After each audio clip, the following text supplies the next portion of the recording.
আগামী শুক্রবার এবং শনিবার এই 2 দিন সকাল 8টা থেকে বিকাল 5টা পর্যন্ত কারফিউ শিথিল থাকবে। অন্যান্য জেলায় সংশ্লিষ্ট জেলা প্রশাসক আইনশৃঙ্খলা বাহিনী সমন্বয় করে তাদের স্ব জেলায় কারফিউ নিয়ে তারা সিদ্ধান্ত নেবেন। ঢাকার শিথিলতার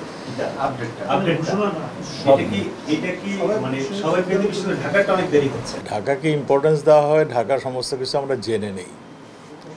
ঢাকার জেনে নিতে আমাদের একটু সময় লাগে। সব গোয়েন্দা সংস্থারা আসে এবং সমস্ত যারা নাকি আইনশৃঙ্খলা রক্ষাকারী বাহিনী, সমস্ত বাহিনীর প্রধানরা এখানে আসেন, তাদের অভিমতের ভিত্তিতে এটা সিদ্ধান্তটি নেওয়া হয়। যে ব্লক রেইডের কথা বলছেন, চিরুনি অভিযান কথা বলছেন, আমরা তাদের খুঁজে বের করার জন্য এগুলি করছি। আমরা চাই যে এই মানুষটি আসলেই দোষী তাকেই বের করার জন্য, সেই জন্যই আমাদের এই চিরুনি অভিযান চলছে এবং এটা যতদিন পর্যন্ত আমরা সবাইকে ধরতে না পারবো ততদিন পর্যন্ত এই অভিযান চলবে।